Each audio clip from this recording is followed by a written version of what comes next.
One of the reasons why well, let me first start off like this. One day I was preparing for an art show, and at that time I was painting with a brush, and I was painting different things like landscape, abstract, and that kind of thing. I was getting ready for an art show, and I needed to paint some small paintings real quick to sell at a cheaper price, like $20, $35 or something like that. And I needed to paint something quick, and I wanted to make it small, and I had the idea of try to paint something quick with a palette knife. So I picked up a palette knife. I just had one in my studio in my toolbox somewhere, and I picked up the palette knife, and for some reason, I just started painting this guy with a trumpet. And I painted it real fast. I put a lot of texture and strokes in it. It was a small piece, so painted real fast. And once I started painting it, and I liked it, and I said, let me do another one, and then another one, and another one, and then over time I created this whole collection of small jazz pieces, and that became my signature style. Painted real fast, bold color, a lot of textures using the palette knife.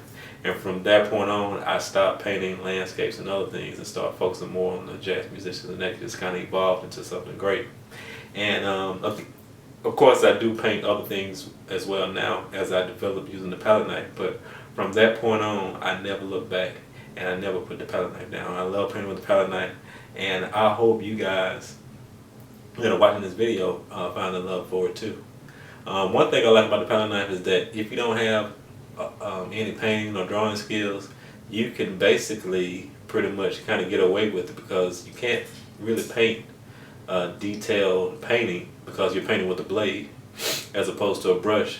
When you paint with the blade, it's going to be kind of abstract. It's going to be loose. It's not going to be tight. It's not going to be perfect. It forces your hand to loosen up. It forces your mind to loosen up because you can't paint tight.